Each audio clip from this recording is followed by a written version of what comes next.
Well, thank you very much indeed, and good afternoon, everyone. It's a real pleasure to be here on behalf of ICAW, Institute of Chartered Accountants in England and Wales, which, like this wonderful university, was founded in 1880, so we've got something in common there. I'm going to really maybe try to focus on the overall European Union policy debate and the policy-making angle on public sector accounting. I think we've touched on it a bit here and there. We've been looking at a lot of countries. I'm going to look at this, taking in some reflections on transparency, accountability, and trust. And I'm probably going to pick up, Tim, on some of the questions you were. And we had the benefit of sitting close by over lunch, so we had a bit of a touch base. But you were posing some questions there. I'm not going to answer them all, but just maybe develop those a little bit further. But, you know, this hour of the afternoon and the conference, maybe I should advance my main messages, and I think those are, we need to reinvigorate the momentum in the EU policy drive towards reforming public sector accounting. We shouldn't waste a good crisis. Yeah? I think that's very important. And I'd like to see this summit in some way, and I don't know with the organizers how we're writing it up and all of that, but to use that to inject into the debate in Brussels, where I'm based. There's at least a couple of other people here I see based in Brussels, to get that focus. And I'm going to discuss some of the things Tim was suggesting are the obstacles or the challenges.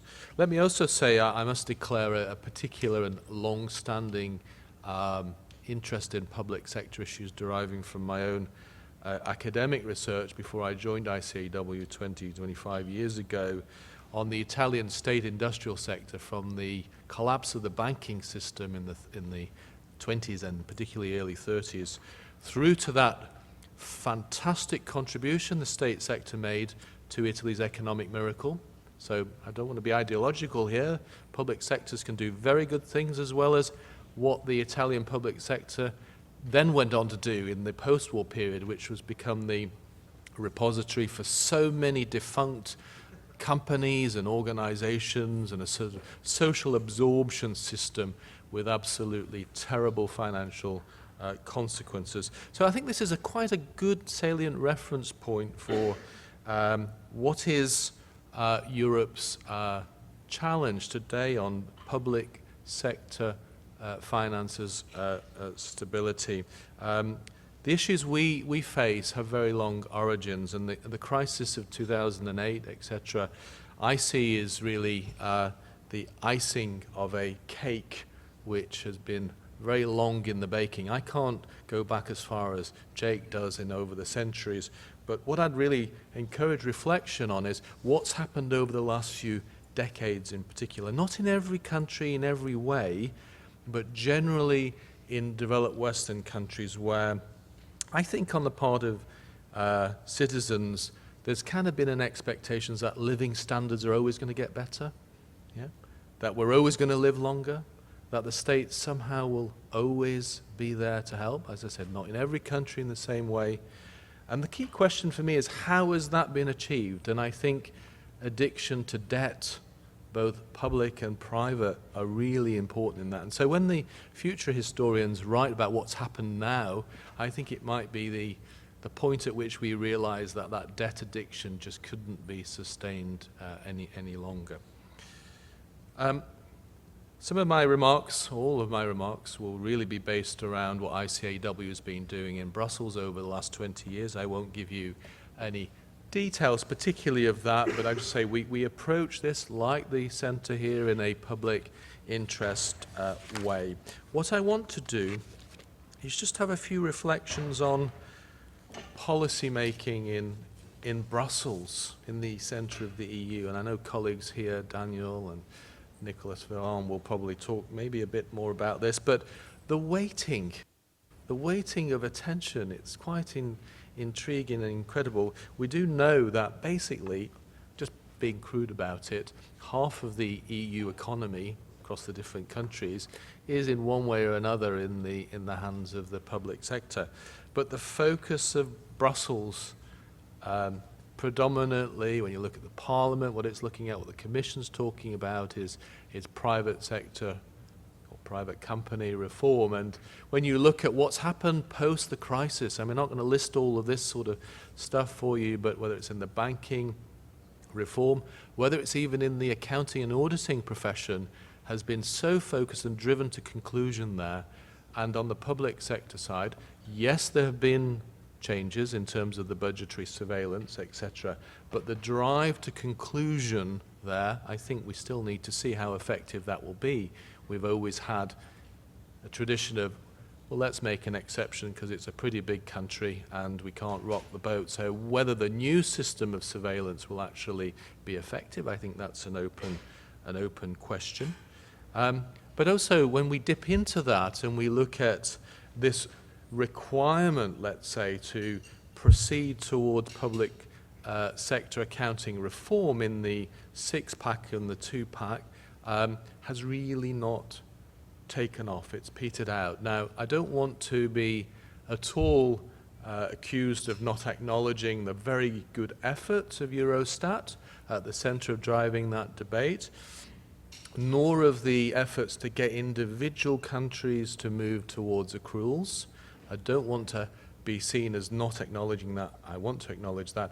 But we are lacking a really coherent, concerted effort with an endpoint in sight to introduce that across the whole of the EU.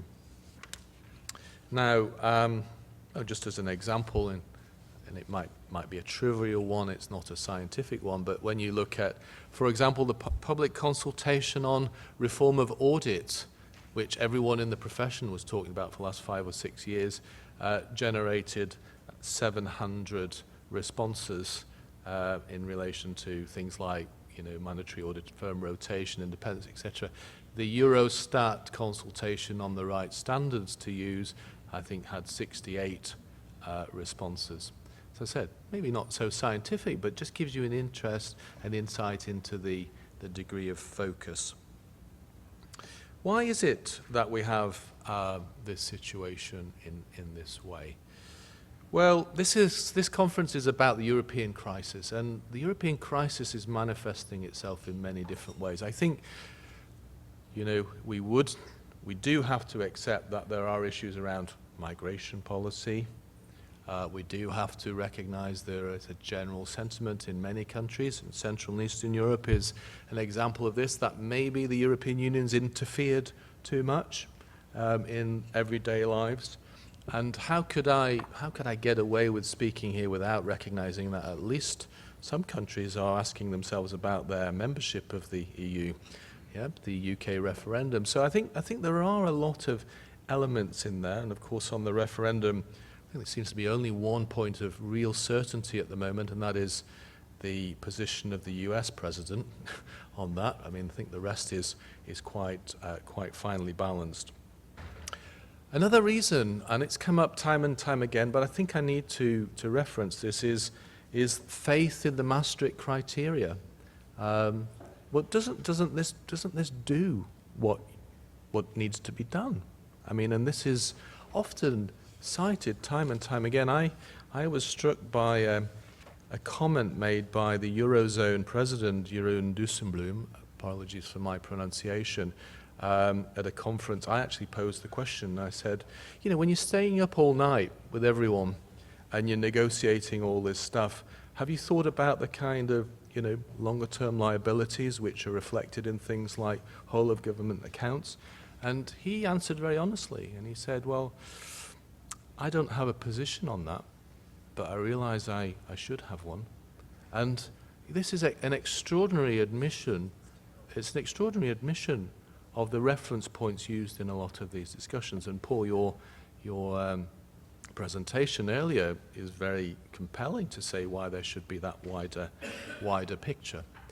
I think there's probably an elephant in the room here that we have to also acknowledge, and it's a broader and more basic one, and that is the general underappreciation of the role of accounting.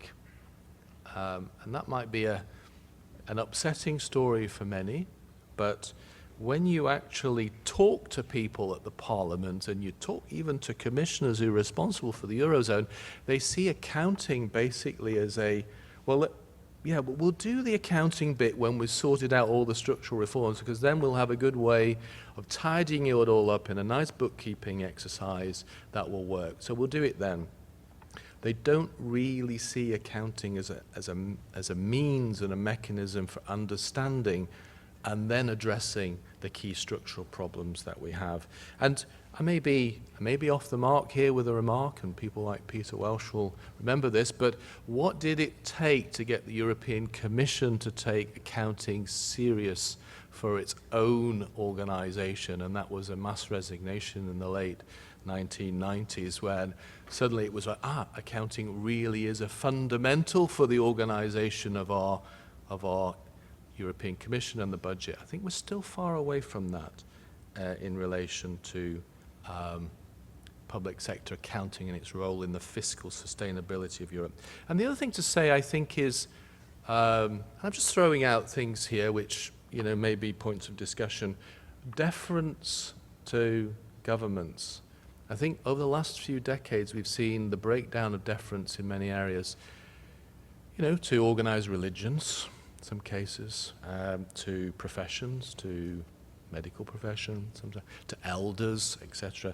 But I still think we don't quite have the kind of honest, open challenge on an ongoing basis to governments that probably we need to get to that demand of the information. Now, there's a lot of stuff in here about the relationship between citizens and their governments and states. It's very complicated.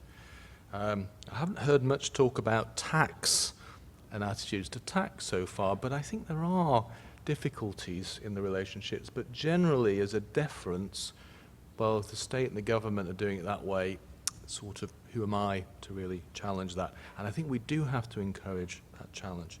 I want to talk about citizens. Yes, I'm on the right slide. Citizens a little bit. We did, ICAW did a piece of work a little while back, not so long ago, on citizens' attitudes to public finances. And here let me just mention Patrice Chumesh from PwC is a partner I've been working with, and we've had a tremendous number of initiatives together. We do work as ICAW with lots of the other firms as well, so let me make that clear. But this work is with PwC.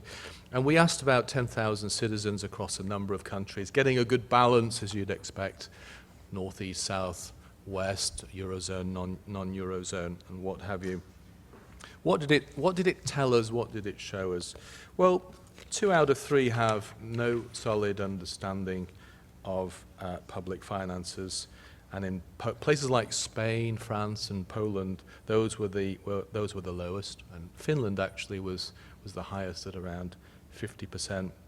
7 out of 10 Europeans were really concerned about the sovereign debt issue, but most of all, I'm shortcutting here to keep to time, we tested the statement, I trust the current government to manage public finances to take care of key issues in the future. And the percentages that you see there on the screen make probably pretty miserable reading. So when I was saying that deference issue is there, maybe it needs to be encouraged further, because a lot of the results there from the 10s and the 11s are very concerning.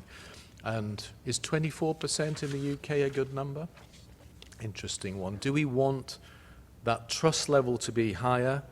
Maybe we have to accept that we won't have all individuals reading whole of government accounts and other things, but we want to have a higher level of trust. We took this report into this ongoing series of discussions that we have been organizing for 3 or 4 years in Brussels. Actually, it was very interesting. The chairman of the Economic and Financial Affairs Committee at the Parliament, I mean, everyone was reading this in a lot of detail. So we want everyone in the committee to have a copy of this. And we've opened out this series to deliberately include as many non-accountants as possible. And I think one of the things with this summit is if we can capture, as we do with these series, the thinking here to broaden that out, that understanding is absolutely key as we've looked at a number of really critical issues around democratic accountability, sustainability, role of financial markets, etc. Let me just quickly go on to just pick out some of the main insights, because we collected them together. We've had about 150 people attend these meetings over time. We only have about 20 or so each time to make sure there's a real discussion. And we picked out some of the key insights for discussion. Now, the first one, I think, shortcomings mask the real picture. I think there's a massive consensus here on that if you don't recognize things that you've already committed to paying, you're actually not really understanding the real picture. Now, that's great for us to know, but we need to be out there with the unions and the other civil society peoples and with the journalists and others to say, look, the Maastricht criteria, good first reference point, but we need a deeper understanding if we're really going to challenge the way that we're currently looking at basically paying for having lots more people and lots of older people that we want in our societies, but being realistic about that. Second area, financial literacy needs to improve, and dramatically. And I think Gerhard was talking about your initiatives to get your politicians to actually grill you more. Now, financial literacy, we can't imagine ever that when you're getting on the bus or the tram or the metro, that people are going to be reading the whole of government accounts there. That's right. But we shouldn't underestimate their capacity to understand really key issues like, well, okay, I've got this amount of money in my wallet today, so I'm doing quite well. But actually, I need to pay off X, Y, and Z that I don't have in my wallet, but I know it's there. And I don't think we should be underestimating citizens for that. We should be encouraging that. And we should also be ensuring, and I'm struck on many occasions when we talk to MEPs, obviously I'm not going to mention anyone's name here, but we talk to members of the European Parliament looking at this issue, they're on the Budgetary Control Committee. Are they actually asking the right kind of questions and demonstrating a knowledge on the basis, I mean, Peter's smiling there, I don't know how to take his smile, but are they actually asking the right kind of questions on the basis of the information you have?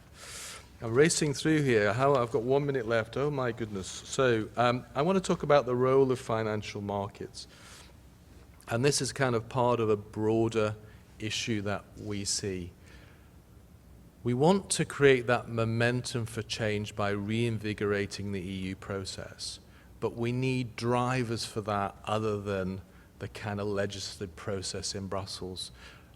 We have been struck when we've invited people active in the financial markets at the, can I say, the relative lack of scrutiny on the underlying financial. They're looking at lots of other stuff, the overall economic environment, that's good, and trade balance, that's good, and the politics, that's good, but are they really understanding and asking for the information?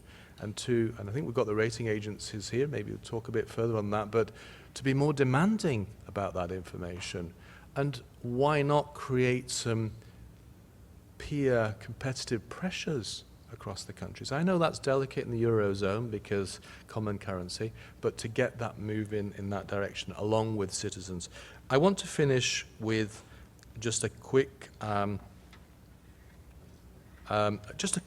summary of what we'd like to see to reinvigorate this EU momentum in the direction rather of public sector accounting reform. I haven't got time to acknowledge all the major obstacles. You can see them on the screen there.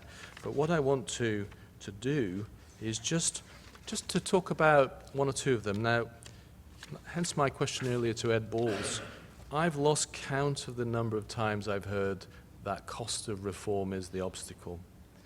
And we have to get across that the cost of reform, I think Ian answered it in the words I like using, the cost of not reforming is even greater. And we've got to create this climate of welcome move in this direction, which is really clear. And I think we have to do that also recognizing that there are different starting points. That's one of the key problems in the EU policy debate at the moment, that you've got some countries worried about being pulled back, because if you've got a European set of standards, are some going to be pulled back? No, we don't want that. We want reporting to the best standards, but recognizing that some countries will take longer to get there. We absolutely must address this issue of democratic legitimacy. I mean, anyone involved in IFRS issues in Europe and what have you knows this whole story. Nicolas Véran is here as well. This constant parliamentary thing, oh, we need to have a say on it. Well, I'm sure there's ingenuity in the EU system to find a way of enshrining in EU law the key principles and then having a mechanism for influencing what the international standard setters are doing, helping that upstream and endorsing the standards so that we actually meet those concerns. And I'm sure with all the ingenuity that we have, that we can find ways of, sorry, I skipped over it earlier, of building in concerns over materiality and subsidiarity. We don't need everything to be exactly the same at the lowest level of a country in terms of a commune using the full set of standards. I'm sure we can build in materiality and subsidiarity, but what we want to get is that comparability across both Eurozone and non-Eurozone countries for the purpose of ensuring that everyone is in a better place to actually understand their challenges and manage their economies in a way that's more sustainable. Let me just stress this point. We often talk about public sector like it's a niche area. It's actually just half the economy.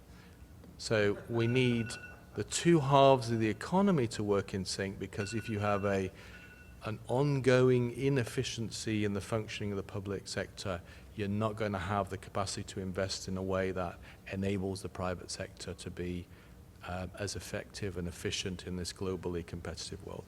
Sorry if I've slightly overrun. I hope to have given you a bit of a flavor in a different way. Tim, I'd love to hear whether I've got all that wrong or whether you'd have further reflections on the challenge there, but I wanted to throw a few different things into the mix. Thanks for your attention.